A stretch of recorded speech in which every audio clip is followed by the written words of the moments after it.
Welcome back my YouTube channel. ಪಾದಯಾತ್ರೆಗೆ ಹೋಗಿ ಬಂದಂಗೆ ನಾನು ನಾನ್ ವೆಜ್ ಮಾಡಿರಲಿಲ್ಲ ಅಂತ ಹೇಳಿ ಇವತ್ತು ನಾನು ಬಿರಿಯಾನಿ ಮಾಡ್ತಿದ್ದೀವಿ. ಬಿರಿಯಾನಿಗೆ ನಾನು ಏನೇನು ತೊಗೊಂಡಿದ್ದೀನಿ ಅಂತ ಹೇಳ್ತಿದ್ದೀನಿ ನೋಡಿ. ಪಲಾವ್ ಎಲೆ, ಕಸ್ತೂರಿ ಮೇಥಿ, ಗೋಡಂಬಿ, ಚಕ್ಕೆ, ಲವಂಗ, ಮೆಣಸು, ಮರಾಠಿ ಮೊಗ್ಗು ತೊಗೊಂಡಿದ್ದೀನಿ. ಅದನ್ನೆಲ್ಲ ಒಂದು ಪ್ಲೇಟಿಗೆ ಹಾಕಿ ಇಟ್ಕೊಂಡಿದ್ದೀನಿ. ಆಮೇಲೆ 2 ಈರುಳ್ಳಿ, 1 ಟೊಮೆಟೊ ಹೆಚ್ಕೊಂಡಿದ್ದೀನಿ. ಹಾಗೆ 4 ಮೆಣಸಿನ್ಕಾಯಿ, ಸ್ವಲ್ಪ ಕೊತ್ತಂಬರಿ ಸೊಪ್ಪು, ಸ್ವಲ್ಪ ಮೆಂತ್ಯ ಸೊಪ್ಪು ತೊಗೊಂಡಿದ್ದೀನಿ. ಅರ್ಧ kg ಚಿಕನ್ ತೊಗೊಂಡಿದ್ದೀನಿ. ಅದಕ್ಕೆ 1 ಕಪ್ ಆಫ್ ಮೊಸರು ತೊಗೊಂಡಿದ್ದೀನಿ. ನೆಕ್ಸ್ಟ್ ಈ ಮಸಾಲೆ ಹೇಗೆ ಮಾಡ್ಕೊಳ್ಳೋದು ಅಂತ ಹೇಳ್ತಿದ್ದೀನಿ ನೋಡಿ. ಹಸಿಮೆಣ್ಸಿನ್ಕಾಯಿ ಮತ್ತು ಕೊತ್ತಂಬರಿ ಸೊಪ್ಪನ್ನ ತೊಗೊಬೇಕು. ಹೆಚ್ಚಕ್ಕೂ ತೊಗೊಳ್ಳಿ, ಈ ಖಾರಕ್ಕೂ ತೊಗೊಳ್ಳಿ. ಶುಂಠಿ, ಬೆಳ್ಳುಳ್ಳಿ, ಅರಿಶಿಣ ಪುಡಿ ಹಾಕ್ಕೊಂಡು ಚೆನ್ನಾಗಿ ರುಬ್ಕೊಂಡು. ಅಡುಗೆ ಮನೆ ಲೈಟು ಸ್ವಲ್ಪ ಡಿಮ್ ಆಗಿದೆ, ಅದಕ್ಕೆ ಈ ಥರ ಬರ್ತಿದೆ. ಕುಕ್ಕರ್ ತೊಗೊಂಡಿದ್ದೀನಿ. ಆ ಕುಕ್ಕರ್ ಒಳಗೆ ಎಣ್ಣೆ ಹಾಕ್ಕೊಂಡಿದ್ದೀನಿ. ಬಿರಿಯಾನಿಗೆ ಜಾಸ್ತಿ ಎಣ್ಣೆ ಇದ್ದರೆ ಟೇಸ್ಟು ಚೆನ್ನಾಗಿರುತ್ತೆ.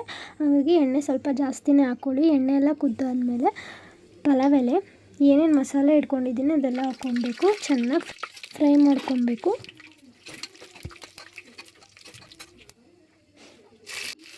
ಆಮೇಲೆ ಹಸಿಮೆಣ್ಸಿನ್ಕಾಯಿ ಹಾಕ್ಕೊಬೇಕು. ಅದೆಲ್ಲ ಫ್ರೈ ಆದಮೇಲೆ ಹೆಚ್ಕೊಂಡಿರೋ ಈರುಳ್ಳಿ ಹಾಕ್ಕೊಬೇಕು. ಈರುಳ್ಳಿನ ಚೆನ್ನಾಗಿ ಫ್ರೈ ಮಾಡ್ಕೊಬೇಕು. ಅದು ಕಲರ್ ಚೇಂಜ್ ಆಗೋವರೆಗೂ ಫ್ರೈ ಮಾಡ್ಕೊಬೇಕು. ಚೆನ್ನಾಗಿ ಫ್ರೈ ಆದಮೇಲೆ ನಾನು ಟೊಮೆಟೊ ಹಾಕ್ಕೊತಿದ್ದೀನಿ. ಟೊಮೆಟೊನ ಚೆನ್ನಾಗಿ ಫ್ರೈ ಆಗಬೇಕು. ಚೆನ್ನಾಗಿ ಫ್ರೈ ಆದಮೇಲೆ ಹೆಚ್ಕೊಂಡಿರೋ ಕೊತ್ತಂಬರಿ ಸೊಪ್ಪು, ಮೆಂತ್ಯ ಸೊಪ್ಪು ಕೂಡ ನಾನು ಹಾಕ್ಕೊತಿದ್ದೀನಿ. ಅದೆಲ್ಲ ಹಾಕ್ಕೊಂಡು ಚೆನ್ನಾಗಿ ಫ್ರೈ ಆಗೋವರೆಗೂ ನಾನು ಅದನ್ನು ಫ್ರೈ ಮಾಡ್ಕೊತೀನಿ. ನೋಡಿ, ಈ ಥರ ಮಾಡ್ಕೊಬೇಕು. ಈ ಥರ ಆಗೋವರೆಗೂ ಚೆನ್ನಾಗಿ ಫ್ರೈ ಮಾಡಬೇಕು. ಇದೆಲ್ಲ ಆದಮೇಲೆ ನಾವು ಏನು ಖಾರ ರುಬ್ಕೊಂಡಿದ್ದೀವೋ ಖಾರ ಹಾಕ್ಕೊಬೇಕು. ಖಾರ ಹಾಕೊಂಡಾದ್ಮೇಲೆ ಚೆನ್ನಾಗಿ ಫ್ರೈ ಮಾಡಬೇಕು. ಅದು ಖಾರದ ಹಸಿ ವಾಸನೆ ಹೋಗೋವರೆಗೂ ಫ್ರೈ ಮಾಡಬೇಕು. ಚೆನ್ನಾಗಿ ಫ್ರೈ ಆದಮೇಲೆ ನಾವು 1 ಕಪ್ ಆಫ್ ಮೊಸರು ಇಟ್ಕೊಂಡಿದ್ವಲ್ಲ, ಆ ಕಪ್ ಆಫ್ ಮೊಸರು ಹಾಕ್ಕೊತಿದ್ದೀನಿ. ಅದಾದಮೇಲೆ ಅದು ಎಲ್ಲ ಮಿಕ್ಸ್ ಮಾಡ್ಕೊಬೇಕು. ಮಿಕ್ಸ್ ಎಲ್ಲ ಆದಮೇಲೆ ಆಮೇಲೆ 1/2 kg ಚಿಕನ್ ತೊಗೊಂಡಿದ್ದೀನಲ್ಲ, ಅದನ್ನು ಹಾಕ್ಕೊಂಡಿದ್ದೀನಿ. ಅದೆಲ್ಲ ಹಾಕ್ಕೊಂಡಾದ್ಮೇಲೆ ಮಸಾಲೆ ಜೊತೆ ಚೆನ್ನಾಗಿ ಫ್ರೈ ಮಾಡ್ಕೊತಿದ್ದೀನಿ. ಆಮೇಲೆ ರುಚಿಗೆ ತಕ್ಕಷ್ಟು ಉಪ್ಪು ಹಾಕ್ತಿದ್ದೀನಿ.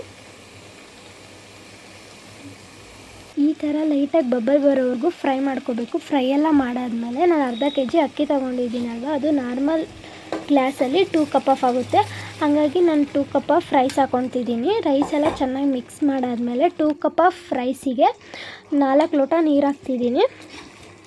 ಅದೆಲ್ಲ ನೀರೆಲ್ಲ ಹಾಕಾದ್ಮೇಲೆ ಚೆನ್ನಾಗಿ ಮಿಕ್ಸ್ ಮಾಡ್ಕೊತಿದ್ದೀನಿ. ನನಗೆ ಎಷ್ಟು ರುಚಿಗೆ ತಕ್ಕಷ್ಟು ಉಪ್ಪು ಹಾಕ್ಕೊತಿದ್ದೀನಿ.